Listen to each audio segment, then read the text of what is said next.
네, 반갑습니다. 다산의 공감 연습이라는 책을 지난해 이렇게 발간한 엄국화 작가입니다. 이렇게 작년부터는 이제 출판 작가로 활동을 하고 있고요. 저는 이제 숭실대 철학과에서 정약용을 가지고 박사 학위를 받았습니다. 저희 박사 논문 제목은 정약용의 소사학에 대한 연구인데, 그때 그 소사학이라는 말은 소사상제와 관계된 그런 용어입니다. 뭐 다들 이렇게 좀 이렇게 익숙치 않은 그런 말일 텐데, 다른 것이 아니라 우리말로 풀었을 때는 밝게 섬긴다라는 그런 뜻이고요.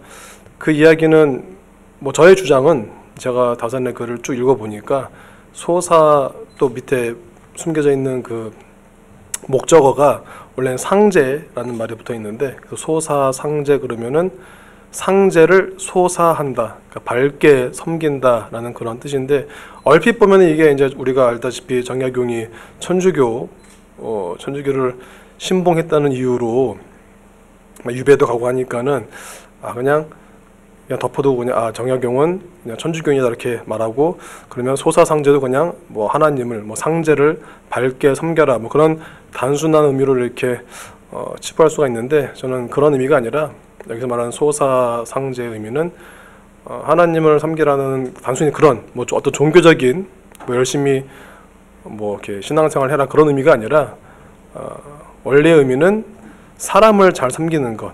그러니까 사상제, 상제를 섬긴다는 것보다도 더 중요한 것은 사인, 사람을 섬긴다는 것, 거기에 중점이 있다. 그 말씀을 나중에 이 강의 마지막쯤 가서 다시 제가 설명을 드리도록 하겠습니다.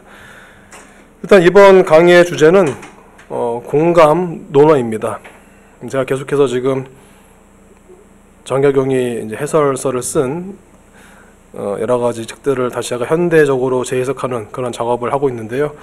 작년에 먼저 첫 번째 냈던 책이 이제 다산의 공감 연습이고요. 여기 이제 부제를 보시면은 정약용 논어로 공감을 말하다라고 되어 있어요. 첫 번째 주제는 제가 공감이라는 주제를 가지고 논어를 다시 한번 이렇게 조명을 했던 그런 시도였습니다. 그러니까 정약용이 쓴 논어의 해설서, 그 제목이 논어 고금주라는 책이 있는데요. 아주 우리나라의 대표적인 논어 해설서 중에 하나입니다. 근데 그 책을 그동안 논어 고금주라는 책이 이지영 선생님 통해서 5권짜리 이렇게 아주 거질의 번역서로 아주 좋은 번역서가 나왔는데, 아직까지 이 논어 고금주에 대한 이 단행본으로 된 일반인들이 볼 수 있는 정약용의 이 논어에 대한 사상 또는 그런 생각들을 이렇게 좀 핵심적으로 뽑아놓은 그런 책이 없었기 때문에, 제가 이번 박사 논문 쓰면서 또 정약용 연구를 하면서 이 논어라는 책은 다른 것이 아니라 정약용의 시각에 의하면은 공감이라는 주제로 우리가 볼 수 있겠다라는, 제가 거기서 이제 아이디어를 얻어서 학위를 마치고 여러 가지 좀 더 고민을 하다가 첫 번째 책을 출간하면서, 저도 이제 제 박사 논문을 좀 이렇게 대중에게 소개하고는 싶은데, 너무 이제 이것이 또 좀 학술적이고 너무 전문적인 분야다 보니까는 좀 편하게 제가 접근하기 위해서 먼저는 논어를 가지고, 또한 그 주제도 제 논문의 주제에 있는 것처럼 공감이라는 주제로 한번 제가 이렇게 접근해 보았습니다. 그래서 오늘 강의의 주제는 공감 논어인데요. 지금 여기 숙명여대 지금 HK 사업단의 주제가 사실 혐오잖아요. 혐오.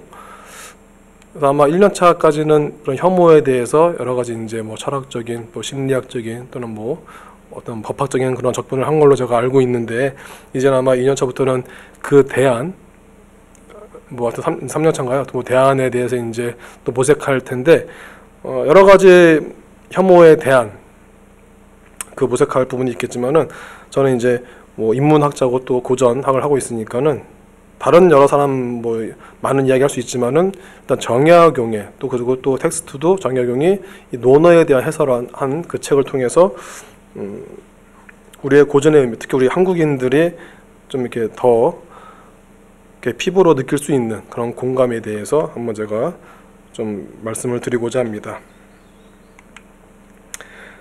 자, 먼저는 호모 엠파티쿠스라는 용어를 제가 지금 한글로 안 써서 죄송한데 뭐 다 읽으실 것 같아요. 호모 엠파티, 물론 더 익숙한 단어는 뭐 호모 사피엔스 또는 뭐 호모 루덴스라고 하면 뭐 놀이하는 인간, 여러 가지 호모에다가 뒤에다 붙여가지고 이렇게 학자들이 막 이름을 붙이는데, 최근에 특히 우리 사회에서 가장 많이 이제 언급되는 이 호모와 관련된 이름은 호모, 아마 이코노미쿠스가 이코노미쿠스, 그러니까 경제적 인간 내지는 뭐 경제하는 인간 뭐 이렇게 표현할 수 있겠는데, 누구나 다 특히 자산에 대한 관심 많잖아요. 그래서 경제학적 중에서 자신의 뭐 회사를 잘 운영하거나 아니면은 또 뭐 자신의 어떤 가정 또는 개인의 그런 자산들을 어떻게 하면 잘 활용할 수 있을까, 뭐 그런 관심 때문에 그런 호모 이코노미쿠스 이렇게 현대인들에 대해서 이렇게 규정을 하는데, 자, 그건 너무 자연스러운 일이고요. 하지만 저는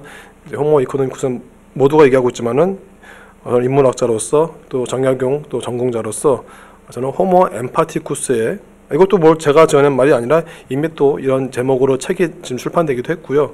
많은 사람들이 지금 현대사회 특히 그런 혐오, 뭐 혐오 범죄라든지 증오 범죄, 아직 그 용어도 아직 뭐 정해지지 않았지만은 여러 가지 사람이 이렇게 사람을 적대시하지 싫어하지 이런 거에 대한 그런 대안으로서 이 호모 엠파티쿠스에 많은 사람들이 지금 또 관심을 갖는 중이기 때문에 먼저 이 용어부터 제가 정리를 하고 그리고 자연스럽게 이 서라는 용어로 넘어가겠습니다.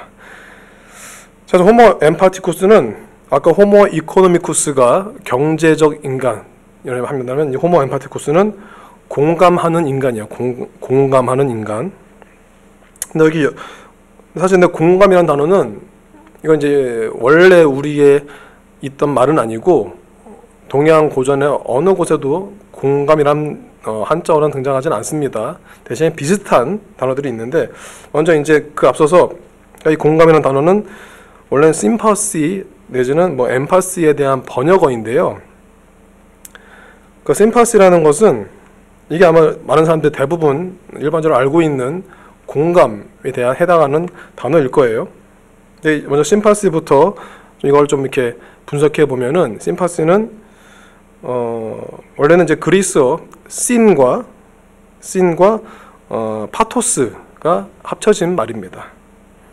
그러니까 그대로 그 밑에 있는 컴패션을 보시면 사실 심파스는 이제 그리스어고 컴패션은 라틴어인데 사실상 같은 단어입니다.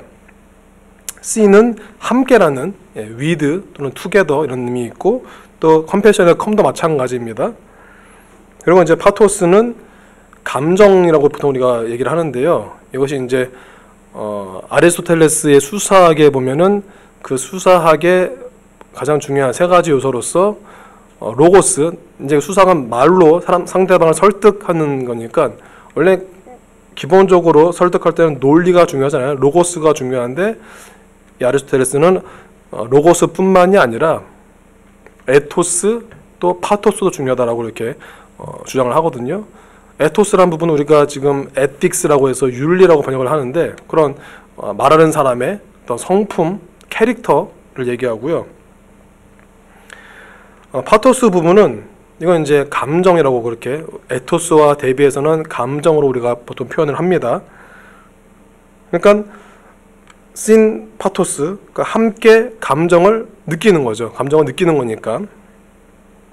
그래서 같은 감정을 느낀다 해가지고 우리가 이전에는 보통 이 심파시나 아니면 컴패션을 둘 다 연민 또는 동정이라고 이렇게 표현했습니다. 동정하면은 이제 같은 감정을 느끼는 거고, 같은 정을 느끼는 거고, 연민 그러면 이제 여기서 좀 더 나아가 약간의 좀 뭐라 그럴까요? 상하 구분이 생기는 거죠. 그러니까는 좀 더 어려운 사람에 대해서, 힘든 사람에 대해서 불쌍히 여긴다라는 그런 의미에서 연민까지 이렇게 번역을 했습니다. 그렇다고 해서 꼭 이 파토스가 우리가 뭐 에토스에 비교해서 뭐 로고스, 에토스, 파토스 해가지고 뭐 논리 또는 성품 그리고 이제 감정 이렇게 나누는데, 그러니까 로고스가 좀 더 이성적인 부분이고 파토스는 감정적인 부분을 딱 잘라 말할 수도 있는데, 파토스는 또 단순히 감정뿐만 아니라 사고의식 전반적으로 얘기할 때가 또 있어요. 생각이라고 번역을 해서 우리가 보통 지금도 많이 쓰는 말인 것 같아요. 텔레파시 옛날에는 뭐 이렇게 뭐 옛날 그런 마술쇼 하면 많이 쓰던 건데, 이렇게 뭐 카드를 뒤집어 놓고 어떤 걸 했는지 이렇게 서로 맞추는 뭐 그런 거 하잖아요. 하면서 뭐 텔레파시 통했다라고 표현을 하는데, 같은 거 텔레파시라고 할 때 단순히 텔레는 멀리 있는데, 멀리 있음에도 불구하고 이제 파스에서 이제 파토스를 느끼는 건데, 단순히 감정을 느끼는 것이 아니라 그 사람의 생각까지 읽는 것을 텔레파시로 하니까 이 파토스나 이런 것들은 단순히 감정이 아니라 생각까지 확장돼서 설명을 합니다. 할 때가 있습니다. 그래서 텔레파시란 말을 옛날에 많이 썼고요. 또 요새는 이제 아파시라고 해서, 요거는 이제 A가 붙으니까 이제 반대 의미를 가진 접두어잖아요. 그래서 파토스를 갖지 않는 거예요. 상대방에 대해서, 남에 대해서. 그래서 우리가 보통 요거는 번역을 할 때 무관심으로 표현을 합니다. 물론 이제 파토스의 또 형용사 형태가 파세틱인데, 파세틱 하면은 이제 또 불쌍한, PT 그런 의미로서, 그래서 연민과 같은 그런 의미로서 많이 표현을 합니다. 이상하게 그런 사람들의 감정을 느낄 때는 좀 불쌍한 사람에 대해서 먼저 그런 약간 불쌍히 여기는 마음, 이렇게 연민하는 마음, 그런 것들이 가장 우선으로 해서 좀 생각을 하는 것 같은데, 어쨌든 그래서 이제 아파시는 이제 무관심이라는 단어로, 또 파세틱은 또 불쌍히 여기는 그런 식으로 이렇게 해석이 됩니다. 자, 이렇게 흔히 쓰는 말들인데, 지금도 여기에 엠파시란 말, 지금 호모 엠파티쿠스에서 왜 호모 심파티쿠스가 아니라 왜 호모 엠파티쿠스냐? 이 심파시라는 용어는 뭐 이미 그리스어 이전에도 원래 있던 단어인데, 사실 엠파시라는 단어는 원래는 그리스 고전에 없던 말이고, 요건 이제 현대 한 18세기에 들어와서, 뭐 19세기에 들어와서 심리학자가 만들어낸 단어입니다. 그러니까 그 전에 동정 그러면은 이게 연민이라는 의미가 강해가지고, 우리가 지금도 동정한다 그러면은 뭔가 불쌍한 사람, 뭔가 가여운 사람을 대해서 느끼는 그런 감정을 얘기하거든요. 근데 이제 엠파시라고 그러면은 그거랑 좀 달라요.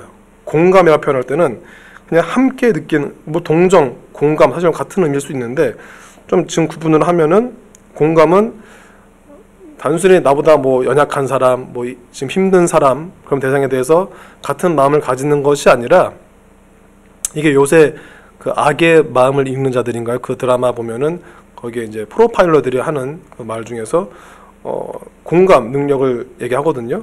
그때 공감은 범죄자들에 대해서 범죄자가 참 뭐 불쌍하다, 가엾다 이런 감정을 가지는 것이 아니라, 그 범죄자가 왜 그러한 범죄를 저질렀을까 하고 계속 이렇게 연구하는 거잖아요. 분석하는 거잖아요. 그러니까 그 심리를 분석하는 거기 때문에 이거는 공감이에요.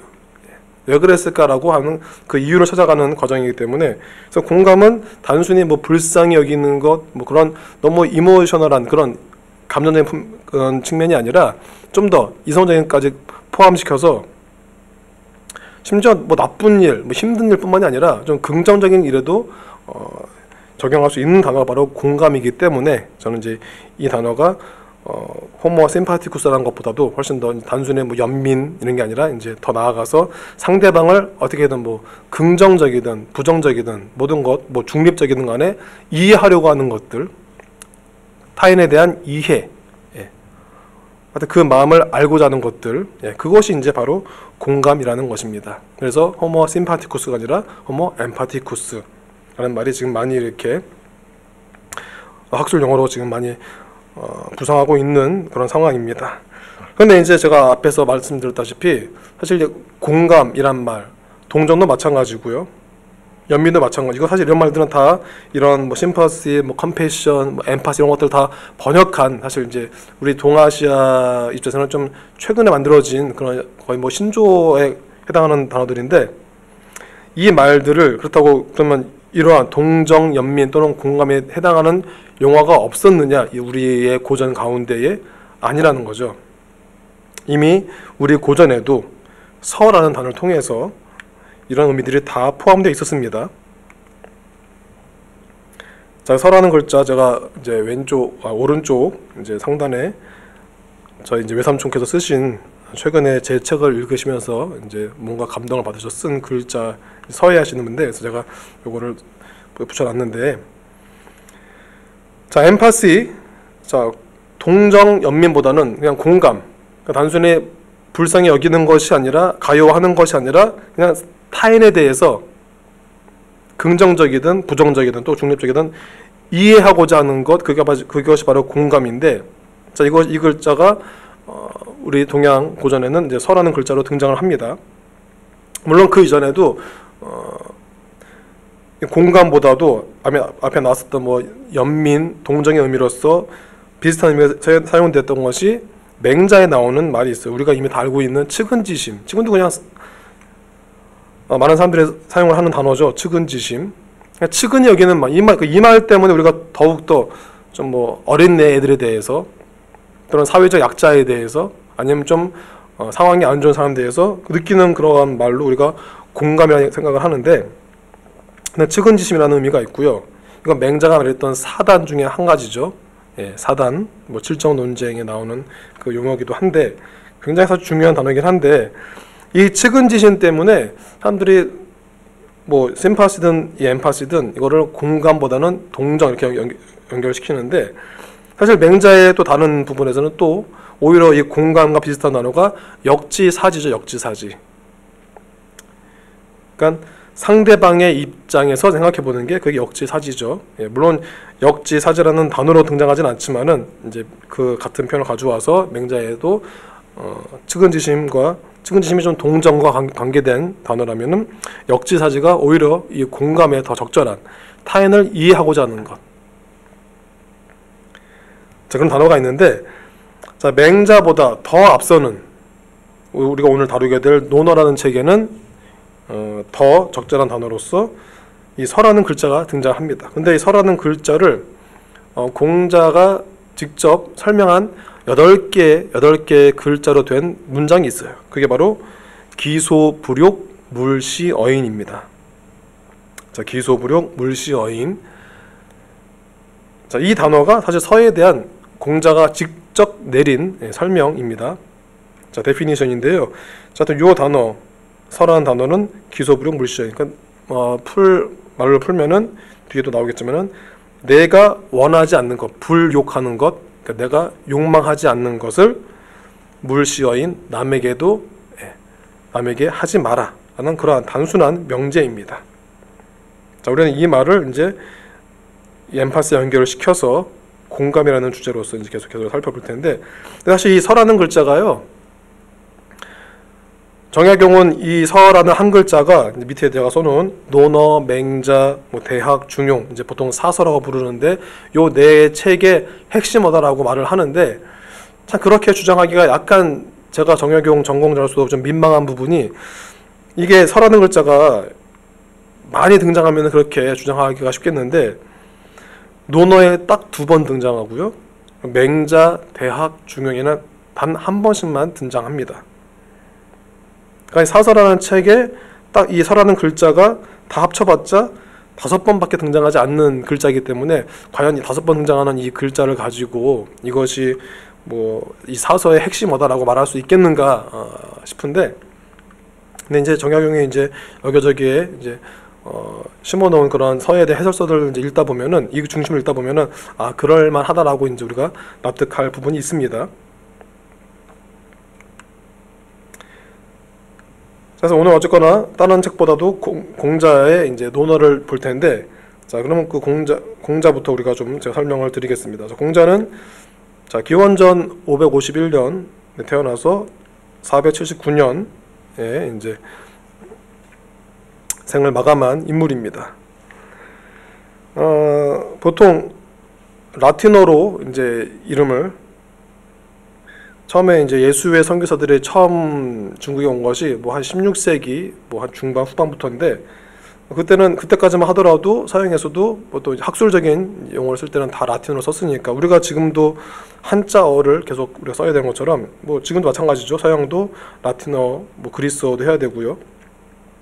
그래서 공자라는 이름을 라틴어로 옮겼을 때에 그때 이름이 이제 콤푸시우스입니다. 콤푸시우스. 이게 라틴식으로 해서 특히 남자는 끝에 이제 US 붙으니까는 그래서 콤푸시우스. 이 중간에 푸는 이제 공부자를 번역한 거. 공부자면 이제 공자에다 가운데다가 이제 지아비 부자를 붙여서 좀 더 이제 존칭을 하는 표현인데, 그래서 공부자를 이제 라틴식으로 번역을 해서 이제 콤푸시우스라고 이렇게 해서 이것이 공부자, 공자가 되고요. 이 공자의 이제 학설, 공자의 이런 이제 학문을 이제 계속 계승해서 이어지는 그 유학, 우리말로 이제 유학이라고 하죠. 유학을 해서 이제 라틴식으로 또는 이제 영어식으로 표현하면 이제 이것이 콤푸셔니즘이 됩니다. 콤푸셔니즘. 그러니까 공자의 학이 되겠죠. 이건 뭐 불교를 이제 영어로 표현할 때 부디즘 하는 거와 마찬가지. 붓다에 해서 이제 부디즘 하는 것처럼 콤푸시우스의 콤푸셔니즘 이렇게 연결이 됩니다. 자, 공자는 이 유학의 거의 뭐 비조 또는 시조라고도 하죠. 창시자가 되는데, 유학이라고 하는 것은 사실 공자가 이 유자 출신이기 때문이에요. 사실 유자라는 것은 공자가 최초의 유자는 아니에요. 예, 유자가 이제 계속 어떤 전문가들인데, 그게 뭐에 대한 전문가냐면은 예에 대한, 예법에 대한 전문가입니다. 고대 예법에 대한 전문가들이 유자들인데, 이 유자 중에서 가장 탁월했던 사람이 이제 공자고, 그래서 공자가 그런 유자들의 어떤 시스템을 이제 확립했기 때문에 이때부터 이제 유학이 이제 시작이 되는 거고, 그래서 유학자들이 이제 생겨나게 되는 거죠. 그래서 그 뒤로 생겨난 유학자들 뭐 여럿이 있지만은 이제 우리는 대표적으로 맹자와 순자를 꼽습니다. 공자는 이제 우리가 보통 중국 고대 역사 얘기할 때 나눌 때에 춘추 뭐 전국시대라고 표현을 하는데, 공자는 좀 더 정확하게는 춘추 시대, 춘추 말기, 춘추 시대가 770년부터 그러니까 기원전 770년부터 403년까지인데 딱 춘추 말기 때의 인물이고요. 맹자와 순자는 둘 다 전국 시대, 그러니까 403년부터 이제 진시황이 진나라 통일하는 그 221년 딱 그 사이까지가 전국 시대인데, 딱 그 사이에 살았던 인물들입니다. 맹자와 순자는 전국 시대의 인물입니다. 맹자가 좀 더 빠르죠. 맹자가 더 한 세대에 뭐 앞선 인물입니다. 그래서 맹자 다음에 순자가 있고요. 보통 우리는 이제 지금 뭐 공자 유학 또는 특히 우리 한국의 문화에서는 공맹유학의 그런 우리는 흐름이 있어요.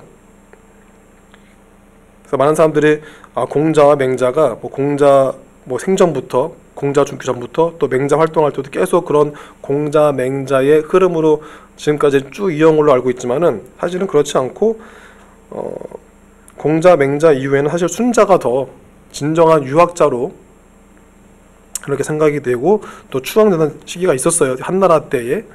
또 당나라 때까지만 하더라도 순자 또는 또 한나라 때의 양웅이라는 사람과 더불어서 순자와 양웅이 이 유학을 거의 뭐 대표하는 인물이었지만은, 당나라 이제 한유란 사람 등장해서 다시 이제 맹자로 돌아가고, 그래서 그 후로 다시 흐름이 공자 맹자 쭉 이어왔던, 그래서 지금 뭐 2000년 내내 2500년 내내 뭐 공자 맹자 시대는 아니었고, 중간에 한 1000년 정도는 순자가 더 위세를 떨치던 그런 시기도 있었습니다. 어쨌거나 순자는 우리가 알다시피 성악설을 주장을 했고, 순자는 성선설을 주장했죠. 우리의 본성은 태어날 때부터 선합니다. 이것이 이제 맹자의 주장인데, 순자는 그 반대였고요.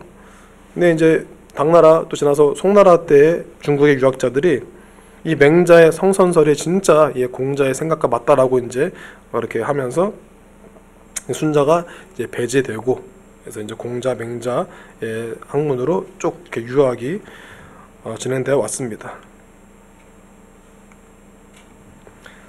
자, 그럼 공자가 확립한 이 유학,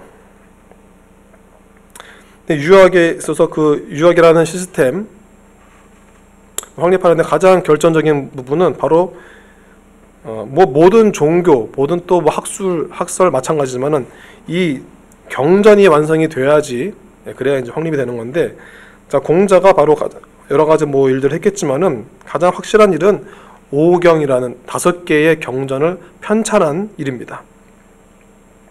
그래서 제가 오경 편찬했는데, 자, 오경은 5가지의 경전이죠. 뭐 기독교에서는 또 이것도 비슷하게 또 이렇게 하는 게 있어서 뭐 모세 오경이라는 표현도 쓰는데, 그러니까 구약 성경 중에서도 모세가 기록했다고 알려지는 뭐 창세기부터 뭐 출애굽기, 레위기, 민수기, 신명기, 그래서 5개의 경전에서 뭐 펜타튜크라고 하는데, 사실 공자의 오경은 모세 오경만큼의 위상도 있지만 내용으로서는 또는 다루는 주제가 훨씬 더 풍부합니다. 자, 근데 오경 편찬이라고 하는 것은 뭐냐? 편찬은 공자가 직접 자신의 어떤 독창적인 아이디어로 만들어낸 그러한 이제 순수한 창작물이 아니에요. 제가 옆에다가 수리부작 썼는데, 이 수리부작은 이게 논어에 나오는 이제 말인데, 공자가 한 말인데, 본인의 어떤 그런 약간 뭐랄까요, 보수 성향을 나타내는 표현이기도 한데, 자, 수리부작의 술은 전술하다. 그러니까 전하여서 기록해 넘기는 거예요. 그러니까 이미 있던 것을, 이것이 만약에 문자화 안 되었다면은, 또는 여러 가지 또 문자가 돼 있어도 여러 가지 이렇게 혼동스러운 거 있으면 그것을 정리해 주는 거죠. 흔히 우리 표현으로는 정본화 작업인데, 이렇게 정리를 하고 이제 또 다음 세대에 넘겨주는 것이, 이것이 바로 술입니다. 전하여서 기록해서 넘기는 것. 자, 술하고요, 술이하고 부작이에요. 부작은 스스로가 스스로 창작하지 않는 거예요. 물론 우리가 뭐 여러 가지 학문의 세계나 예술의 세계에서 창작에 대한 여러 가지 욕망도 있고 거기에 대한 인정해주는 부분이 있는데, 공자는 겸허하게 이것은 내가 지어낸 것이 아니라 이미 고대에, 흔히 말하는 공자들이, 이런 유학에서 표현하는 성인들이, 고대의 성인들이 했던 그 말씀들을 내가 이제 잘 정리해서 전해주는 것 뿐이다. 나는 그런 역할을 한다. 일종의 뭐 메신저 역할이죠. 기록자 역할을 한 거예요. 자, 그래서 그 수리부작의 정신으로 편찬한 5개의 경전이 바로 5개, 시경, 서경, 역경, 그리고 춘추, 예기라는 책입니다. 위에 있는 시경, 서경, 역경만 뽑아가지고 3경이라 하기도 하고요. 밑에 춘추, 예기까지 다 합쳐서 5경이라 말하기도 합니다. 또는 여기다가 하나 더 넣어서 악경, 음악에 대한 경전까지 해서 6경이라는 표현도 하는데요. 그래서 정약용도 보통 사서 6경이라는 표현을 많이 써요. 본인이 이제 다시 또 악경을 이렇게 재복원해가지고 막 주장하는데, 하여튼 근데 흔하게는 보통 사서 5경 또는 사서 3경 얘기를 하죠. 그 3경, 시경, 서경, 역경은, 시경은 뭐 이미 단어에 나오듯이 시에 대해서 묶어놓은 경전입니다. 그러니까 시, 보통 논에서도 시 300수 그러는데 정확하게는 305편의 시가 있는데, 여러 가지 이제 그런 이제 시들을 딱 300수로 다 정리한 거예요. 시경이라는 책이 있고, 또 서경은 이제 글서자지만은 이것은 이제 성인의 말씀들을, 특히 우리가 이 유학에서 말하는 성인들, 아까 말씀드린 성인들, 대표적으로 뭐 요임금, 순임금, 또 그 다음에 뭐 이렇게 뭐 우임금도 있고 탕임금, 그 다음에 또 주나라 문왕, 무왕, 그러니까 주공까지 가는데, 그런 성인들의 말씀을 기록한 책이 이 서경입니다. 어쩌면 뭐 동양에서 말하는 정치학의 시작이 되기도 하고요. 그런 이제 여러 가지 군주가 신하에게, 특히 현명한 군주가 신하에게 전하는 말을 기록한 거기 때문에 그러한 책이 서경입니다. 서경. 역경은 우리가 흔히 주역이라고 표현하기도 하고요. 이제 제 지도 교수님께서 주역의 이해라는 책으로 이제 박사학위도 제출하시고 또 단연문도 출간하셨는데, 뭐 그런 주역을 이제 경자 붙였을 때는 이제 역경을 표현을 해서 요 3개의 책을 이제 3경이라 부릅니다. 여기다가 이제 춘추 얘기는, 춘추는 우리가 아까 중국 고대사 정리할 때 춘추 전국시대 말을 하는데, 그 하나의 시대를 명명할 때도 요 책에서 따와서 춘추 시대, 공자가 춘추 시대에 속했던 사람이죠. 그래서 춘추는 이제 역사서인데 이건 이제 편년차라고 하죠. 사마천 사기와는 다르게 사마천 사기는 이제 기전체라고 하는데, 이거는 이제 뭐 인물별로 이렇게 따로 정리한 역사서라면은 지금도 흔히 우리가 조선왕조실록 같은 편년책, 그냥 시기에 따라서 쭉 정리한 책이 이 춘추라는 책입니다. 이건 이제 공자가 속해 있던 그 노나라 중심으로 쓴 역사서가 춘추라는 책이고, 또 예기, 뭐 풀었으면 예에 대한 기록인데요. 자, 공자가 유자 출신인데 유자들은 바로 이 예에 대한 전문가입니다. 우리가 흔히 지금도 우리가 예 굉장히 중요하죠. 예의를 갖추는 것. 어떤 국가와 국가 사이에 어떤 그런 일을 할 때도 예가 굉장히 중요하고, 아니면 또 우리가 일상생활에서도 뭐 특히 우리가 장례 치를 때에 장례, 또 계속 또 제사를 드리는 집안도 제례, 이런 부분들 다 이런 부분 때문에 특히 공자는 이제 예에 대한 전문가이기 때문에 이걸 또 정리한 것이 예기라는 책입니다. 자, 이렇게 5개의 책을 이제 편찬한 그 업적이 있습니다. 공자의 대표적인 업적입니다. 공자가 만들었다고 하면은 그건 사실 거짓말이고요. 공자가 이제 그런 고대의 이러한 이제 훌륭한 문화적 유산들을 잘 기록으로 남겼다. 이것이 정확한 표현이겠죠. 자, 이렇게 5개의 책을 편찬한 이제 사람이지만 또한 이 사서 중에서도 또 논어라는 책의 주인공이기도 합니다. 사실 공자는 논어를 쓰질 않았어요. 마치 기독교의 예수도 어떤 기록을 남기지 않았죠. 그냥 했던 그 어록들을 나중에 제자들이 이제 기록을 남기는 거죠. 뭐 부처도 마찬가지고요. 그래서 공자는 이 논어의 주인공입니다. 이 논어라는 책은 여러 이제 공자와 제자들 또는 공자와 어떤 여러 정치가들 사이의 그런 대화를 기록한 책인데, 거기 주인공은 이제 공자입니다. 이 논어와 앞에서 언급되었던 그 사서 중에서도 맹자, 대학, 중용이라는 책이 이제 4개의 책으로 엮여지는데, 이것이 당나라까지만 하더라도 원래 오경이라는 책이 굉장히 중요했어요. 한나라 때에 한무제 때에 이제 동중서라는 이제 유학자를 통해서 건의된 것이, 이제는 한나라 제국, 진나라 다음에 그 한나라 관료를 뽑을 때에 그 이제 과거 시험이라고 하죠. 하여튼 그 공무원 시험을 볼 때에 주 텍스트를 이 오경으로 삼읍시다라고 제안한 사람이 동준서인데, 그래서 그로 오경 박사 제도가 이제 설치되고 그렇게 오경이 중시되다가 이것이 이제 당나라 넘어가고 이제 송나라 때부터는 다시 분위기가 바뀌어서 오경보다도 정말 이 공자 또 맹자의 사상을 잘 정리한 이 논어, 맹자 또 대학, 중용이 정말 중요하다라고, 그렇게 송나라 유학자들 사이에서 이제 이러한 어떤 공감대가 형성되어서 송나라 이후부터는 오경보다도 이 사서가 더 중시됩니다. 그대로 우리 조선에도 유학에도 이제 그러한 이 흐름이 들어오는데, 그래서 지금까지도 우리가 오경보다도 삼경보다도 우리는 지금 논어, 맹자, 대학, 중용을 더 많이 읽고 있는 그러한 흐름 가운데 있죠. 뭐 맹자는 당연히 이건 맹자는 맹자가 주인공이긴 한데, 맹자라는 책도 물론 맹자의 제자가 이제 나중에 기록한 책도 있지만 또 맹자가 또 직접 또 기록한 부분도 있습니다. 그래서 논어는 그냥 순수하게 제자들에 의해서 이제 기록된, 정리가 된 그런 책이고요.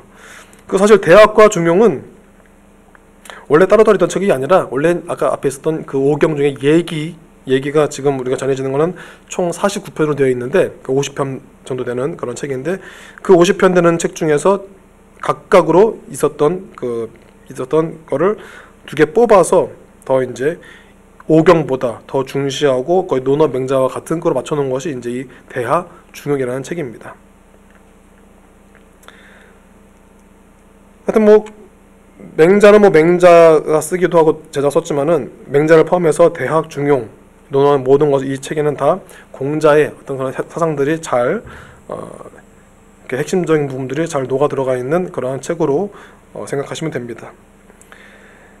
그래서 다사는 이 논어, 맹자, 대학, 중용 비롯해서 6경까지도 5경까지도 다 거기에 대한 해설서를 냈는데, 그래서 가장 심혈을 기울인 책이 바로 이 논어입니다. 그래서 정약용이 다산이 논에 대한 쓴 해설서의 제목을 논어 고금주라고 합니다. 고금주. 뒤에 나오겠지만 그 전까지는 이제 주자의 논어 집주가 가장 많이 이제 활용되고 읽혔던 책인데, 그리고 또 일본의 또 오규 소라이에 의해서 또 논어 징이라는 해설서도 있는데, 우리 이제 조선에서 대표적인 이제 해설서로는 이제 논어 고금주를 뽑습니다. 정약용이 물론 맹자, 대학, 중용에 대해 다 해설서 썼지만은, 맹자는 사실 논어에 비해서 원래 원문 자체가 한 2배 정도 많거든요. 그래서 맹자는 전부 다 다루질 않고 어떤 맹자의 어떤 핵심적인 부분에 대해서만, 특히 또 여러 가지 해석에 논란이 있는 부분들만 따로 정리를 해서 했기 때문에 그 책은 맹자요이라는 책으로 나왔어요. 그래서 그거는 맹자를 전부 다 다룬 책은 아니고, 하지만 이 논어는 전부 다 총 500장 가까운 이 챕터를 다 다룬 책이 논어 고금주입니다. 그리고 또 이 논어 고금주를 이제 제가 앞으로 이제 보게 될 논어 제가 번역문을 소개할 때 활용하는 책은 현암의 한글 논어인데요. 자, 지금 제가 뭐 굳이 뭐 이거 광고를 해야 되나 싶기도 한데, 현재 이 한글 논어를 포함한 이 현암 이후로 전서가 교보 2부, 그러니까 전자책으로 현재 이렇게 무료로 지금 오픈되어 있습니다. 그래서 관심 있는 분들은 교보문고 사이트에 가셔서 뭐 이렇게 이후로 검색하시면 이렇게 나오거든요. 이로 선생님은 전남대 이제 철학 교수로 또 퇴직하셨고요.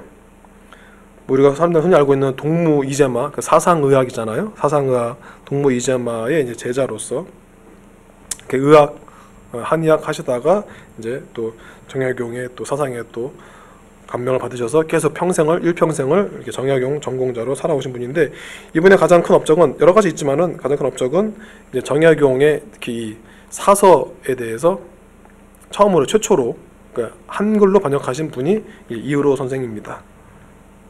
그래서 제가 제 책도 그렇고 앞으로 나올 책들도 그렇고 제가 번역문은 다 이의로 선생님의 한글 논어, 또는 지금 제가 쓰고 있는 한글 맹자도 다 이렇게 계속 한글 이의로 선생님의 책으로 번역으로 제가 계속 이렇게 소개를 하고 있습니다.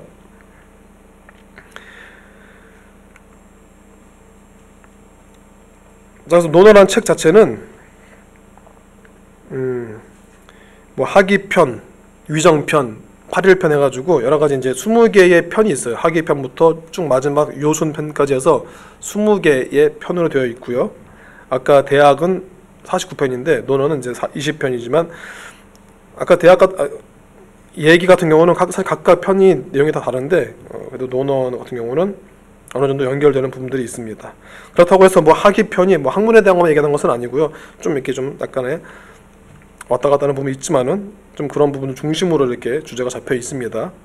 그래서 20편으로 되어 있고, 또 장으로 치면은 챕터로 하면은 이제 500장. 실제로는 이제 논어 집주 같은 경우 주자의 논어 집주 같은 경우는 482장으로 지금 정리가 되어 있고, 정약용은 약간 좀 시각이 달라서 이거를 좀 더 세분화해서 488장, 어쩌나 둘 다 합쳐도 뭐 500장이 안 되는 대략 500장으로 지금 현재 우리가 보고 있는 논어는 구성되어 있습니다. 이 특징은 어록입니다. 어록. 이것은 이제 직접 본인이 기록한 글이 아니라 공자의 말씀을 이제 제자들이 기록한 거죠. 그래서 어록이죠, 어록. 그래서 언헬렉츠라고 하고요. 언헬렉츠라고 하면은 보통 그냥 서양권에서도 그냥 논어라고 알고 있습니다. 하지만 이제 언헬렉츠 하면은 이제 뭐 대화록, 대화편 또는 뭐 어록 표현을 하는데, 요새는 그냥 이제 많은 사람들이 이제 특히 이제 이 동양학 하시는 이제 서양학자들은 그냥 논어 그냥 중국 표현으로 그냥 룬유이라고 표현해서 그냥 ly를 표현해서 이렇게 논어라고 책을 표기하기도 합니다. 자, 그럼 논어 20편 중 첫 번째 편이 이제 하기편이고요. 왜 하기편이라는 이름이 지어졌냐? 왜 하기라는 이름이 지어졌냐? 자, 첫 번째 문장 이렇게 시작해요. 자, 먼저 한글 논어 번역어를 읽으면은 배우는 족족 내 것을 만들면 기쁘지 않을까? 자, 원래 원문은 하기 시습지입니다. 자, 하기 시습지는 뭐 논어를 모르는 사람들도 그냥 들어봤을 만한 이름이죠. 그 문장이죠. 여기서 가져온 이름이 그 매월당 김시습, 시습이 여기서 나온 거죠. 시습, 학위 시습지에서 시습에서 따온 건데요. 뭐 꼭 시습이 아니더라도 우리가 지금도 우리가 쓰는 말 학습하다 할 때도 여기서 나온 거죠. 학위 시습지. 그래서 학문으로 원래 앞에 물론 자왈이라는 표현이 있습니다. 원래는 원문에는 자왈, 그러니까 공자가 말했다. 근데 그거 이제 생략하고 편명 제목을 지을 때는 가장 앞에 있는 이제 단어로 잡기 때문에 그래서 학위편입니다. 이것이 학위편 1장. 첫 번째 문장, 원래 학위편 1장 이제 총 3개 문장인데 제가 첫 번째 문장만 먼저 소개를 하고 이제 바로 이제 논어에 나오는 이제 서 공감에 대한 얘기를 할 텐데, 자, 학위시습지 불역열호와, 자, 불역열호에 사실 열자는 이게 기쁘다 할 때는 이게 열로 읽는데 보통 우리가 뭐 설명하다 할 때 쓰는 이게 설자 원래 말씀설 또는 또 지금 우리도 또 얼마 전에 또 대선도 치렀고 또 지방선거가 있는데 계속 후보자들이 계속 이제 유세를 하죠. 유세. 그때는 이제 또 세를 읽고요. 이 열자를요. 그래서 원래는 말씀설, 무슨 설명하다, 설득하다 할 때는 설로 읽고, 그리고 이제 유세할 때는 또 세로 읽다가 이런 식으로 좀 요 고전, 뭐 논어맹자 요런 책들에서는 계속해서 기쁘다 표현할 때는 원래는 옆에 말씀 원자가 아니라 원래 마음 심자가 있어야 되는데 그게 이제 기뻐할 이제 열자 의미가 있는데 이렇게 많이 표현이 됩니다. 그래서 불역 열호 이렇게 우리가 발음을 하고 있는데, 하여튼 저기서 제가 말씀드리고 싶은 부분은, 자, 학위 시습지 우리가 지금 번역어로도 지금 배우는 족족 내 것을 만들면 이제 배우고, 자, 학을 하고요. 그 다음에 이제 시습인데, 사실 이 시습에 대해서도 여러 가지 이제 크게 두 가지 해석 방향이 있어요. 이 시자를, 그러니까 습은 뭐 그냥 이제 익히는 건데, 뭐 지금 표현을 하면은 제 책에서 표현했지만은 뭐 스며들다 같은 표현 맞을 것 같아요. 물론 이때 습자는 뭐 그런 우리가 습기할 때 졌다는 의미는 아니지만은 뭐 발음이 비슷하니까 오히려 저는 그 의미를 가져와도 문제 없을 것 같아요. 그래서 이제 익히는 건데, 우리가 몸이 알아서 이제 반응할 수 있을 때까지 연습하는 거죠. 자, 이렇게 익히는 건데, 스며드는 건데, 근데 앞에 시자가 있어요. 시자. 자, 요거에 대해서 요거를 때때로다, 아니면 정해진 때가 있다, 이렇게 두 가지 나눠집니다. 그래서 평생 학습하는 것, 그게 시습이냐, 아니면은 딱 지금 뭐 대학에 오거나 뭐 대학원에 딱 있는 딱 그런 기간만큼 공부하는 시간이 정해져 있어서 그때 해야 되는 게 이 시습이냐, 여러 가지 논란이 있는데, 정약용 같은 경우는 이 시자를 평생 학습 개념으로 이해를 합니다. 평생, 그냥 딱 뭐 고등학생 때, 뭐 대학생 때 공부하는 것이 아니라 평생 공부하는 것, 그런 의미가 있는데, 자, 뭐 저는 이 시습보다도 저는 더 중요한 부분은 시습 뒤에 있는 지의 지자. 자, 이 지자를 보시면은 이 지자는 이게 이제 어조사 지자인데 이제 목적어 위치에 있는 건데, 사실 여기는 사실 이 문장만 봤을 때는 뭔지 모르겠어요. 그냥 배우는 족족 내 것을 만들면 기쁘지 않을까. 근데 뭐가요? 무엇을요? 내 것을 만들면인데 무엇을 내 것을 만들면 나와 있지가 않죠.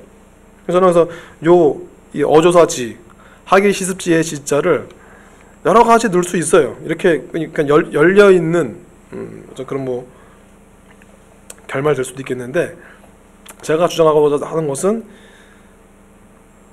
뭐 제 주장이 아니라 그 정약용의 주장을 통해서 말씀드리면은, 이것은 다른 거잖아, 공감이다. 공감하는 인간이 되기 위해서 공감하는 방법을 내 것으로 만들면 기쁘지 않을까 하는 그 문장을 보여주는 것이 바로 이 논어의 첫 문장이다 하는 것이 저의 뭐 그냥 정약용을 통한 주장입니다. 자, 그럼 실제로 이 논어에 등장하는 제가 서두에서도 제가 딱 2번밖에 안 나온다 말씀드렸는데, 자, 먼저 나오는 첫 번째 나오는 서는 바로 이 이인편 15장인데요. 자, 사실 이게 전부입니다. 자, 이인편 15장 이것이 전문인데 이게 이제 한글 논어 번역을 가져와서 지금 한자 원문은 제가 띄우지 않았고, 자, 먼저 공자가 말을 합니다. 삼아. 자, 삼은 이제 이 증자의 이름이에요. 지금 이 대화 상대가 증자인데, 그래서 증삼이라고 표현을 하기도 하고, 우리가 여기 이거 흔히 증자 또는 증삼이라고 하죠. 삼은 이제 이름이에요. 공자가 아주 친근하게 제자 이름 부르면서 삼아 내 돈은 하늘을 꿰뚫었지. 자, 내 돈은 이제 오도라고 하고요. 뒤에 이제 나오겠지만은 오도, 나의 돈은 하늘을 꿰뚫었지. 요거는 이제 일이관지라는 표현인데요. 우리가 이걸 줄여서 우리가 지금 보통 일관이라고 표현을 하죠. 하늘을 뚫다, 뚫을 관자를 써서 뭐 일관성이 있다 뭐 표현을 하는데, 그 일관, 일이관지. 그러니까 공자의 돈은 하늘을 꿰뚫었다고 이렇게 말을 했어요. 자, 이렇게 말을 하니까 증자. 자, 사실 논어에서는 이렇게 자자가 붙은 사람은 사실 공자는 그냥 자로 나오고요. 자활 그러면 그냥 공자가 말한 거고요. 딱 두 인물 나와요. 증자, 유자 해서. 그래서 아마 이 논어라는 책을 증자의 이제 제자들 그리고 또 유자의 제자들이 이렇게 썼다라고 이렇게 기록했다라고 표현을 하는데, 하여튼 여기서 증자가 네 그렇습니다라고 답을 하죠. 자, 그러니까 이제 옆에 있던 문인들이 이제 제자들이 다른 제자한테 묻습니다. 이제 공자가 나가니까는 이제 물어봐요. 무슨 뜻입니까? 그러니까는 증자가 설명하는 것이, 자, 선생님의 돈은 아까 내 도라고 표현했으니까, 그러니까 선생님의 돈은, 그러니까 부자의 돈은 충심으로 미루어 생각하는 데 있을 따름이다. 자, 지금 한글 번역으로 굉장히 길게 되어 있는데, 사실 원래 원문에서는 자, 부자의 돈은 충서뿐이다. 사실 이게 원래 끝인데, 지금 충서라는 단어를 굉장히 길게 충심으로 미루어 생각하다라고 지금 길게 지금 풀었어요. 이게 다른 번역에서는 사실 이렇게 번역하지 않아요. 그냥 충서라고 그냥 원문에 있는 한자를 그냥 그대로 그냥 옮기는 것에 그치는데, 왜냐면 서자 자체가 약간의 번역에 좀 논란이 있거든요. 이 서자를 지금 우리가 쓰는 단어에서는 용서밖에 안 써요. 용서. 그러다 보니까 사람들이 좀 비전공자들이 서자를 그냥 용서라고 번역하기도 하는데, 그거는 이제 정약용의 이제 이 주장을 들어보면은 전혀 맞지가 않습니다. 오히려 공감이 맞아요. 공감.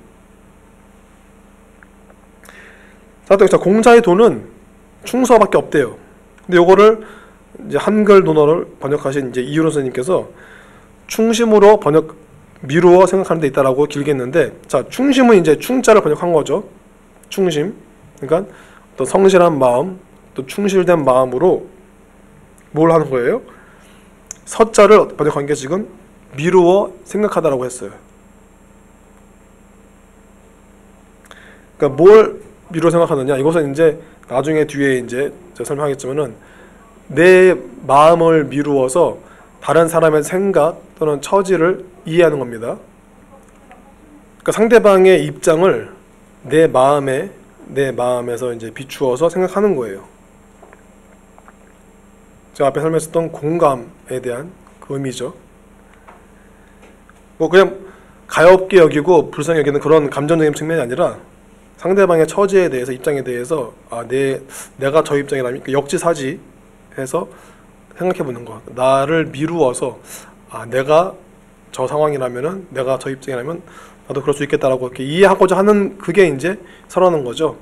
그러니까 충심으로, 그러니까 이 마음을 다해서 충실하게 또는 성실하게 해서 상대방을 이해하고자 하는 것, 그것이 증자가 말했던, 증자가 이제 캐치한, 증자가 파악한 선생의 그러니까 공자 또는 유학의 핵심이라는 겁니다. 자, 일단 먼저 서가 논어에서 먼저 나오는 대목은 바로 이 이인편 15장인데, 근데 여기서는 문제가 여러 가지가 있는데, 일단 첫 번째는 서라고 한 글자가 나온 게 아니라 충서 두 글자 나온 거예요. 충서라고 이렇게 붙어서 나왔어요. 이러한 표현은 이제 중용에도 그래요. 중용이라는 책에서도 대학이라는 책에서도 서가 한 글자로 나오는데 중용 또는 맹자도 서라는 글자가 충서로 등장하지 않고 그냥 강서라고 해서 서에 힘쓰다라고 의미하는데, 자 어쨌거나 뭐 지금 대학이나 맹자에서는 서로 나오는데 지금 중용에서도 충서가 나오기 때문에 이 유학계열에서는 논어 다음으로 좀 중용을 더 중시하는 그런 또 흐름이 또 있거든요. 그러다 보니까는 그냥 서 한 글자보다도 충서를 더 어떤 중요한 용어로 보고, 또 이렇게 항상 충서라 붙다 보니까는 오히려 워낙에 충자가 중요하거든요. 유학에서는 어디서요? 충효사상 해가지고 그러니까 부모에 대해서는 효를 하잖아요. 어저께가 어버이날이었는데, 자 효도 굉장히 중요하죠. 우리 동양 문화에서. 그에 못지않게 예전에 뭐 군사부일체 해가지고 스승과 군주와 부모는 하나였잖아요. 그래서 대부분은 다 사실은 군주는 한 명이고 대부분은 거의 99.9%는 다 신하의 위치에 또는 백성의 위치에 있는데, 그 신하나 백성은 군주에 대해서 충을 해야 되는 거예요. 자 그렇게 효와 더불어서 충이 동양의 어떤 전통 의식에서 강조되다 보니까는 이 충서라고 붙어 있으면은 서자가 이게 상대적으로 조명을 못 받는 거예요. 그렇게 쭉 이어오던 것을 이제 조선 말기에 가서 특히 정약용을 통해서 이 서자가 제대로 이제 빛을 보고, 그 전까지는 충 중심으로 이 성리학이 쭉 이렇게 유지되어 왔는데, 이제는 앞으로 다가올 세상에서는 특히 이제 이런 군주제 끝나고 민주사회 올 때에는 모두가 동등해지는 그런 세상에서는 타인에 대해서 이해할 줄 아는 게, 그래야지 이런 혐오사회 극복할 수 있고 더 좋은 사회 나갈 수 있다라는 그러한 희망사항으로 이제 이 서에 대해서 강조했다라고 제가 말씀을 드리는 겁니다. 자 그러면 자 일단 또 여기에 또 하나 문제는, 자 충서라는 두 글자가 등장을 했고, 또 한 가지는 이것이 공자가 직접 말한 게 아니에요. 공자는 그냥 사마 내 돈은 하나로 꿰뚫었자고 나가버리니까 증자가 이제 다른 제자들에게 설명해 주면서 했던 말이 바로 이 충서입니다. 자 일단 크게 이 두 가지 문제가 있는데, 자 요 두 개의 문제를 다 해결하는 이제 문장이 또 뒤에 나옵니다. 자, 그 전에 먼저 이제 제가 자공을 설명할 텐데, 지금 증자가 등장했고, 자, 공자의 제자들 하면은 보통 한 4명 정도 이렇게 뽑아요. 많은 제자가 있지만 뭐 70제자도 있고, 또 뭐 공자 10철 해가지고 10명의 또 철학 뭐 그런 이제 현명한 제자이기도 하는데, 뭐 70명도 있고 뭐 10명도 있고 하지만은 가장 또 이너서클이라고 하죠. 보통 그 안에 또 핵심 멤버는 사실 4명입니다. 우리가 흔히 뭐 공자 12제자 얘기할 때도 12명 이런 다 몰라요. 그죠? 대부분 뭐 베드로, 뭐 요한, 야고보 이렇게 얘기를 하거든요. 그것도 나중에 또 바울도 있고 하는데, 자 비슷하게 공자의 제자들도 뭐 10명 정도 더 이렇게 꼽는 그런 부분이 있지만 실제로는 4명이 가장 많이 등장을 합니다. 논어에서 가장 많이 등장하고 언급되는 인물은 바로 자로예요. 자로. 한 약 50회, 아까 500개의 문장 중에서 50회, 그러니까 딱 10분의 1 정도 등장하는 거죠. 자로라고 하고요. 이제 요거 이제 자인데요. 자, 이게 이름이 아니라. 자로 또는 게로라고도 등장을 하고요. 같은 사람이고, 또 아까 공자가 증자를 부를 때 사마했던 것처럼 이제 여기선 공자가 보통 제자들의 이름을 불러요. 그래서 이름은 유예요. 유. 그래서 유야 그러면 이제 자로입니다. 그래서 자로는 공자랑 나이 차가 얼마 나지 않아. 한 9살 정도 차이 나서 거의 뭐 제자보다는 거의 뭐 친구 같은 그런 사이로 지냈는데, 꽤 이제 무사 기질도 있고요. 약간 다혈질에. 그래서 뭐 기독교의 베드로와 비슷한 그런 인물을 보시면 됩니다.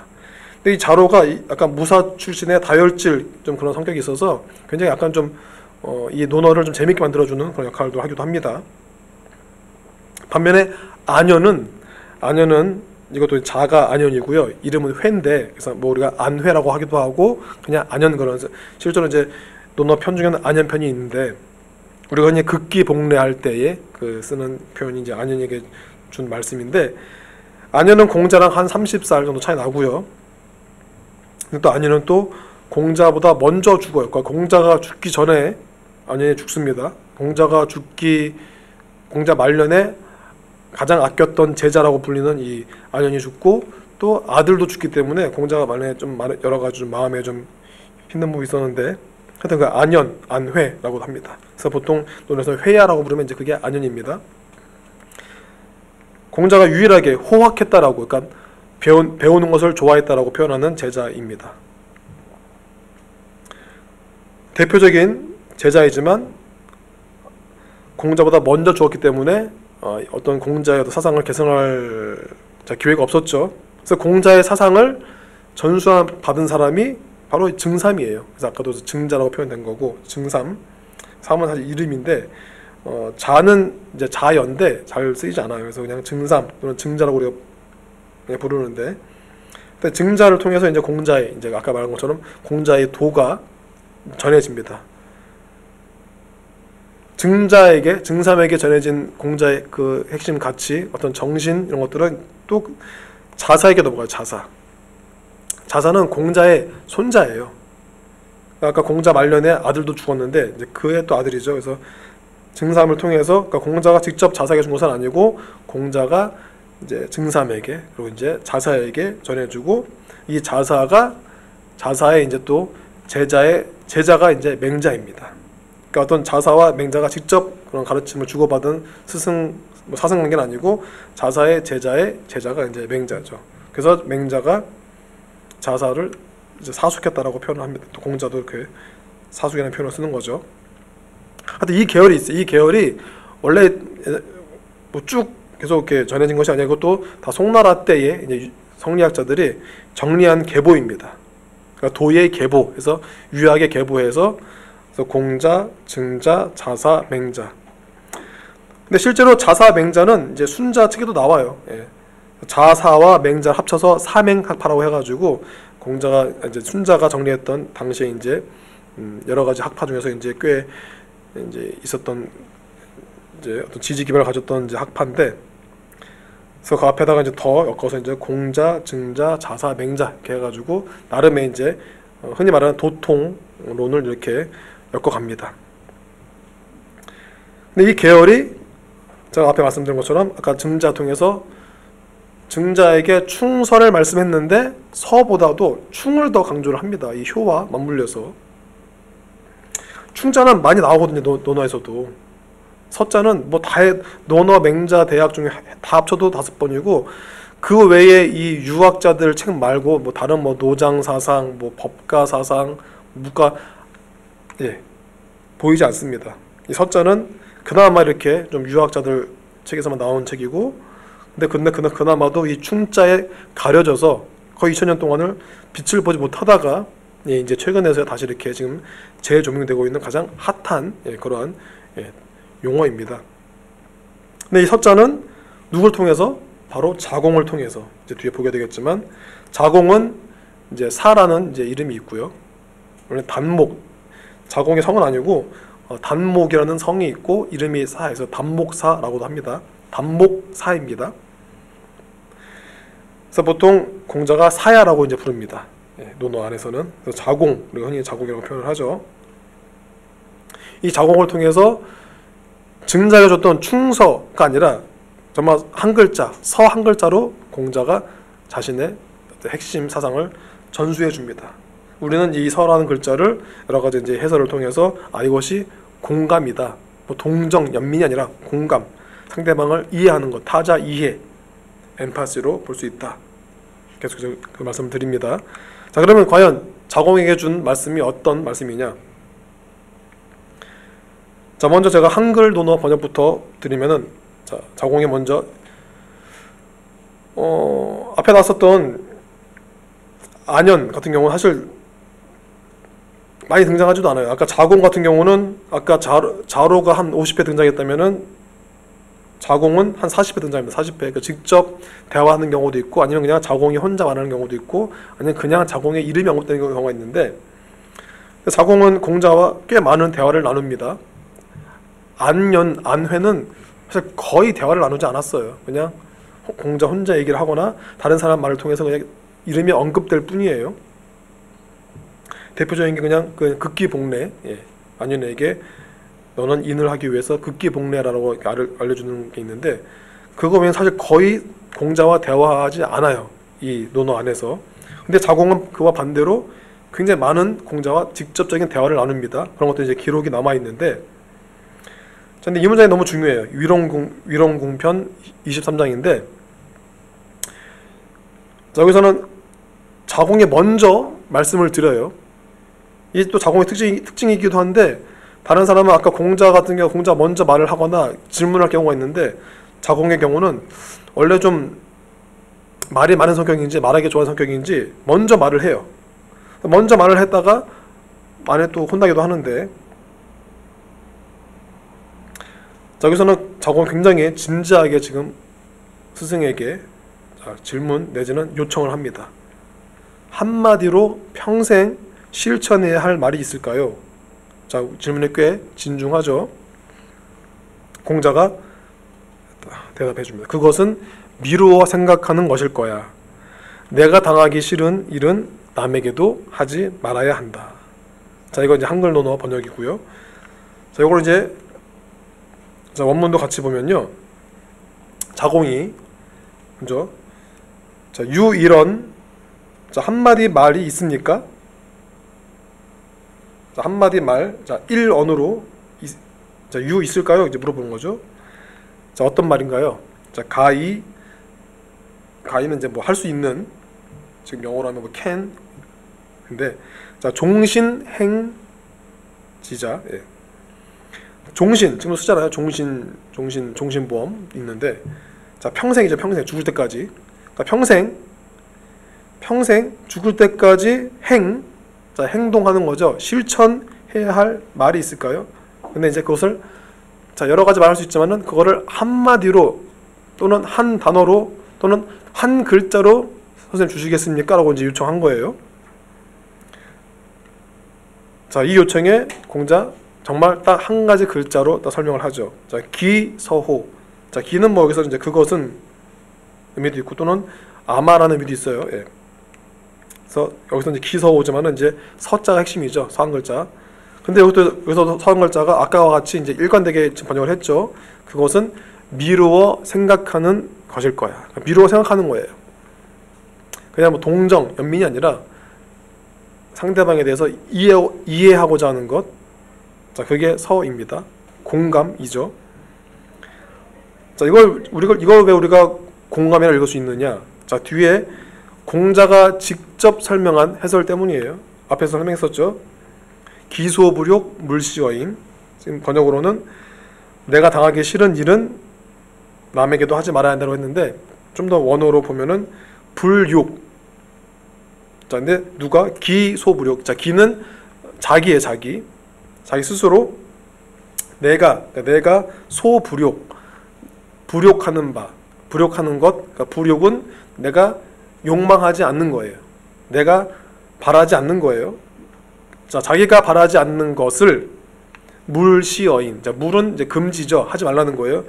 시는 베풀다는 뜻이죠. 우리가 보통 뭐 시해 그러면 이제 은혜를 베푸는 건데, 뭔가 좀 좋은 거예요. 근데 여기서 이제 좀 약간 부정적인 의미긴 한데, 네가 하기 싫은 거, 네가 바라지 않는 것을 남에게 하지 말라는 거예요. 남에게 베풀지 말라는 좀 이상하니까 남에게 그냥 하지 말아라. 이때 인자는 이제 기와 반대되는 말로서 이제 다른 사람이죠. 자기가 바라지 않는 것을 다른 사람에게 하지 말라. 자, 그러한 단어입니다. 자, 사실 이 말은 흔히 이제 동서양 비교하는 학자들은 특히 기독교의 황금률이 있어요. 황금률이라는 것은 뭐 세르브테수라는 뭐 로마 황제가 이것을 어떤 황금에다가 뭐 기록했다 해서 황금률이라고 그러는데, 그러니까 내가 대접받고자 하는 대로 남에게 대접하라라는 그 예수의 말씀인데, 그거를 이제 황금에 기록해서 황금률인데, 자, 그거가 비교해서 너무 이게 내용이 비슷하니까, 내용은 비슷한데 표현은 완전 다르죠. 그 서양의 기독교의 황금률은 내가 받고자 하는 대로 남에게 하라는 거예요. 내가 받고 싶은 대로 남에게 하라는 긍정적인 표현이라면은, 여기 동양의 황금률이라고 할 수 있는 이 선은 내가 바라지 않는 것은 남에게 하지 말라, 금지하는, 부정하는 그런 문장으로 되어 있는 차이가 있습니다. 나중에 정약용이 이 서양의 황금률을 이것을 또 보게 되어서, 그래서 요 기소불용 물시여인을 이제 이것을 긍정형으로 바꿉니다. 그것도 뒤에 설명해 드리겠습니다. 이제 2부에 가서. 자, 그럼 자, 이렇게 해서, 자, 일단 앞에 증자에게 했었던 표현은 공자가 직접 한 말도 아니었고, 증자가 이렇게 뭐 짐작이라고 하기는 좀 그렇지만은 증자를 통해서 간접적으로 표현된 말이었고, 또한 서 한 글자가 아니라 충서라는 두 글자였어요. 그래서 근데 이것이 뭐 이제 나중에 증자, 또 자사, 맹자, 그 흐름을 이제 쭉 성략이 이어져 오면서 이것이 충서인데, 서보다는 그러니까 충서보다 오히려 충효로 대체된 약간 그런 이제 흐름이 있었는데, 오히려 이제 다시 정약용이 재발견한 이 서의 의미는 이 자공을 통해서 서 한 글자로, 또 그 의미도 기소불용 물시여인, 공자의 어떤 직접적인 설명으로 이제 표현됐다는 것이 큰 특징입니다. 그래서 제가 이걸 보면서 정약용이 논어고금주에서 의외로 다른 인물들보다도 이 자공에 대해서 굉장히 많은 이제 관심을 갖습니다. 그리고 자공을 꽤 높이 평가를 해요. 거의 공자가 가장 아꼈던 이 안현, 안회와 거의 동일한 수준으로 거의 끌어올립니다. 자, 그래서 제가 계속해서 이제 자공과의 대화를 소개를 해드리는데, 여기 보면은 여러 특징이 있어요. 자공은 항상 먼저 말을 걸어요. 예, 먼저 말을 걸고, 뭐 혼나기도 하는데, 먼저 말을 걸고, 또 여기에 또 계속해서 반복되는 단어가 뭐냐면은, 지금 여기도 지금 시자가 나오긴 하는데, 계속 그 욕망에 대한, 그러니까 기소불욕, 바라는 것, 희망하는 것에 대한 그 욕망에 대해서 계속 그 단어가 반복이 됩니다. 자, 다음 거 제가 옥야 28장인데 이거 소개해드리면은, 이것도 자공이 먼저 질문을 하죠. 자, 백성들에게 널리 은혜를 베풀어, 그러니까 시해죠. 그들을 구제할 수 있다면 어떻습니까? 지금 너무나 지금 필요한 상황이죠. 지금 코로나 때문에 많은 이제 소상공인들 많이 피해봤는데, 자, 보상해줘야 되잖아요. 자, 이렇게 하면은, 이렇게 백성들을 구제한다면, 여러 가지 뭐 재난에서 구제한다면은 어떻습니까? 그러니까는 이 정도면은 사람 구실을 한다고 할 수 있을까? 사실 좀 번역이 좀 그런데, 이것도 한글 논어 번역인데, 사실 사람 구실한다가 이게 인자, 어질 인자에 대한 번역이에요. 그래서 그냥 이 정도면은 인하다 말할 수 있습니까? 라고 물어보니까는, 자, 공자가 어찌 이거 갖다가 그냥 인이라 표현할 수 있겠냐? 그야말로 이것은 성인이 할 수 있는 그러한 업적이다라고 이제 말을 한 거죠. 그러면서 요와 순 같은, 아까 대표적인 이제 유학에서 말하는 성인들, 요임금, 순임금 같은 인물들도, 자, 그렇게 하려고 이렇게 애를 썼다라는 이제 그런 표현입니다. 자, 그러면서 이어지는 게, 자, 그 유명한 기욕 리비리빈, 기욕 다리다린이에요. 요거 이제 한글 논어 번역 옮기면은, 자, 대체로, 자, 사람 구실하는 사람은, 그러니까 인한 사람은, 자, 인을 체득한 사람은 어떻게 하느냐? 자, 밑에가 이제 두 문장인데, 자기가 서고 싶으면 남을 세우고, 또 제 앞을 트고 싶으면 남의 앞길을 터준다. 자, 요게 이제 기욕 리비리빈, 기욕 다리다린인데, 아까 앞에서는 기소불욕이었어요. 내가 바라지 않는 것을 남에게 하지 말라. 그것이 이제 공자의 이제 어쩌면 자공이 해준 한 글자 서에 대한 해설이었는데, 또 이 부분에서는 또 자공이 또 인에 대해서 물어보니까, 어떻게 해야 인할 수 있냐 물어보니까는, 자, 인은 다른 것이 아니라 기욕 리비리빈. 자, 기욕, 자기가 바라는 거예요. 근데 뭘 바래요? 립. 자, 어딘가에 서고 싶어요. 서 있고 싶어요. 그러면은 리빈, 자기가 서 있기를 욕망하면은 남을 서게 해주래요. 마찬가지 구조로 기욕 또 자기가 바래요. 자기가 원해요. 뭘 바래요? 달자는 이제 도달하다, 통달하다, 달성하다 여러 가지 의미가 있는데, 자, 내가 무언가를 달성하고 싶으면은 그럼 또 남들도 달성할 수 있게, 도달할 수 있게 해주라는 거예요. 자, 앞에 있었던 기소부력 물시정의는 이제 금지형, 부정형인데 여기서는 오히려 적극적으로 이렇게 긍정형으로 바뀐 거죠. 네가 원하는 것 남에게 먼저 해줘. 그래서 이제 요 표현이 이제 흔히 말하는 아까 말했던 그 동양의 황금률의 긍정형이라고 표현을 되기도 합니다. 자, 일단 이거 하여튼 요 두 개가 이제 자공에게 준 그 욕망과 관련된 중요한 두 부정형, 긍정형의 가르침입니다. 자, 이렇게 이쯤 되니까는 정말 이 자공은, 근데 사실 자공에게 계속 왜 욕망을 계속 말을 하느냐, 기소부력 또는 기욕 이렇게 말을 하느냐 했더니, 이 자공의 출신이 이제 위나라 출신인데 상인 집안이에요. 상인 집안. 그러니까 지금으로 치면은 뭐 재벌 3세쯤 될까요? 그러니까 뭐 고대든 뭐 현대 자본주의 사회든 간에 어쨌거나 이 자본주의 또 상인들은 욕망에 대해서 긍정하잖아요. 그러니까 공자가 자공에 대해서는 계속 그 욕망에 대해서 계속 건드려주고 욕망을 긍정하면서 그럼 그 욕망에 따라서 할 것, 하지 말 것에 대해서 이렇게 정리를 해주는 거예요. 자, 이 장면은 8일편 이제 17장에 나오는 장면인데, 자, 여기서 또 자공이 또 어떤 행동을 해요. 자, 뭘 하냐면은 아마 무슨 말을 한 것 같아요. 자공이 초하룻날에 염소 희생을 그만두려 했어요. 여기서도 그만두려 했다가 표현이 욕거예요. 욕거. 그러니까 욕은 뭐 하려고 한 거고, 그리고 거는 이제 제거하다. 그래서 뭔가를 제거하려고 했는데 그게 이제 문제가 된 거죠. 근데 뭘 제거하려고 했느냐?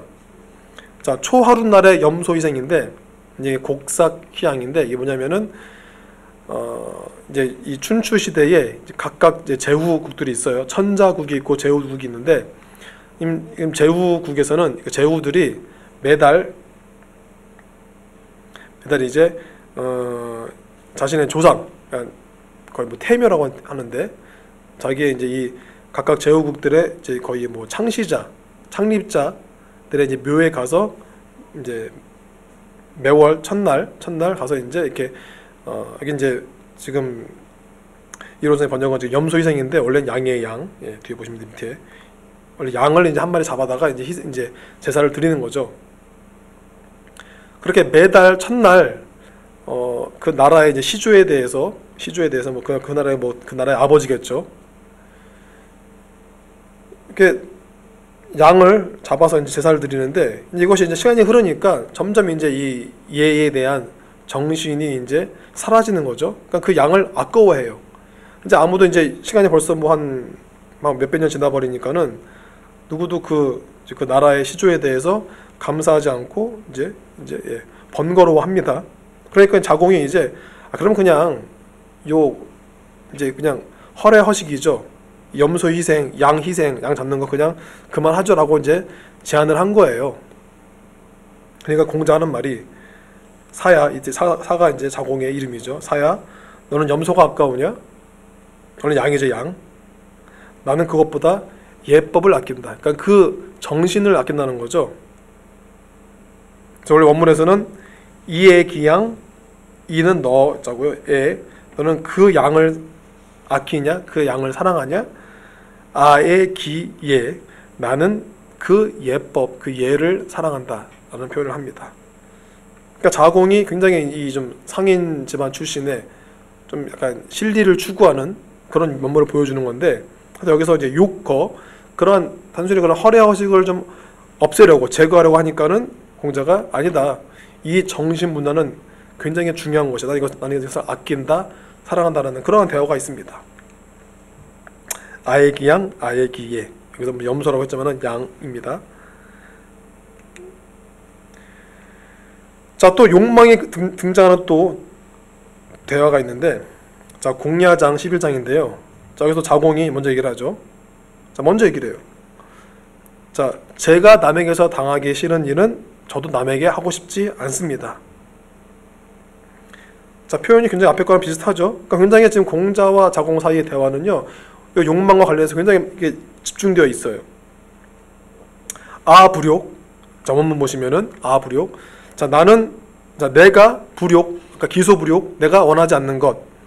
번역은 이제 내가 당하기 싫은 일인데, 자, 내가 바라지 않는 것, 원하지 않는 것을, 자, 인지 가저 아인. 그러니까 인지 가저 아인부터 할게요. 자, 자, 다른 사람이, 자, 인지, 다른 사람이라고 하면 돼요. 다른 사람이 이건 가하는 거죠. 우리가 지금도 가하다 표현 쓰는데, 폭력을 가하는 것. 자, 가하는 것. 자, 뭔가 가해요. 다른 사람 나에게 가해요. 야. 예. 나에게 다른 사람이 뭔가를 가해요. 근데 이때 가짜는 우리가 보통 피해를 그러니까 가해자죠. 가해자. 나에게 가하는 것을 불욕. 자, 근데 그거를 내가 저도 불욕하지 않겠습니다. 사실 그런 의미거든요. 밑에 이제 오영욕. 예. 저도 하지 않겠습니다. 무가저인. 내가 남에게서 당하기 싫은 일은 오역욕. 나도 하지 않겠습니다. 무가저인. 나도 남에게 가하는 일을 하지 않겠습니다라는 그런 의미거든요. 지금 뭐 짧은 시간이니까 좀 설명이 좀 복잡한데, 자, 어쨌거나 기소불의 물시어인. 자, 사실 그 내용입니다. 자, 내가 바라지 않는 것 남에게 하지 않겠습니다 라는, 사실 그렇게 8개로 줄일 수 있는 말을 좀 더 지금 자공이 좀 더 길게 표현한 것 뿐인데, 요거에 대해서 자, 진짜 마지막 줄은 공자의 대답이에요. 사야 자공아, 그것은 내가 미칠 수 있는 영역이 아니다. 사실 여기 좀 약간 좀 모순이 있어요. 아까 앞에서는 한 가지 단어 달라니까는 그때는 서를 주셨는데, 지금 그 서의 의미, 기소불의 물시현을 내가 하겠다 그러니까 자공에게 야, 그건 네가 할 수 있는 일이 아닐 텐데 라고 지금 약간 좀 아직은 아니다라는 표현을 하고 있는데, 자, 어쨌거나 하여튼 자, 이 서에 대한 내용을 지금 여기서 약간 좀 부정적으로 나타났지만은 전수하는 부분들을 우리가 볼 수 있습니다.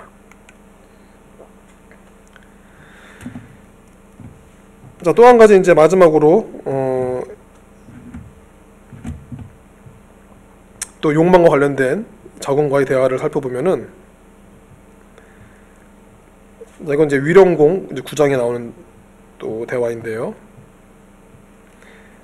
자, 자공이 사랑굿이라는 방법, 이것도 그냥 위인이 원래 원문에서는 위인, 그러니까 인을 하는 방법에 대해서 물으니까 이거는 이제 또 번역해서 지금 사랑굿이라는 방법인데, 그래서 물으니까는 공자가 대답을 하죠. 이제 하나의 메타포를 설명한 건데, 자, 공장이가, 그러니까 엔지니어죠. 공장이가 제 구실을 잘 하자면 먼저 연장을 잘 단속해야 한다. 그러니까 연장을 잘 이제 관리해야 된다는 거죠. 유지 보수를 잘 해야 된다는 거죠. 근데 여기 원문이 뭐냐면은, 원문이 공장이가 공욕선기사예요. 그러니까 공장이가, 그러니까 엔지니어가 뭘 하고자 해요. 뭘 바래요. 선기사. 자, 그 일을 자기 일이니까 공장이는 뭐 이렇게 만드는 거죠. 예. 그 일을 잘 하려면, 선자는 이제 여기서 잘하는 거죠. 자기 일을 잘 하려면은 필선리기구. 필은 반드시, 선 먼저, 그러니까 리는 이제 이롭게 하는 건데, 여기서 이제 관리를 잘하는 거죠. 예. 항상 그러니까 칼 같은 것들을 잘 날카롭게 유지해야 되는 것 있잖아요. 예, 그런 것서 기구. 자, 그 기구를, 그러니까 그 어떤 연장들을 잘 관리하는 것이 중요하다.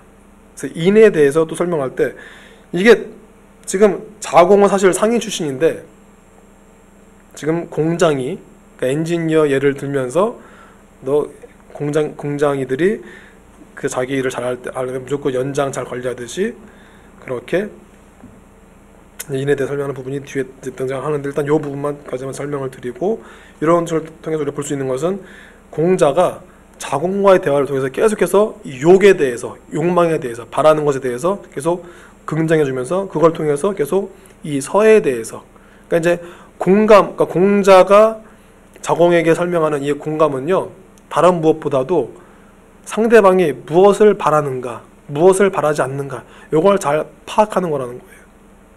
일종의 욕망의 윤리학, 욕망의 정치학. 자, 이제 이 부분.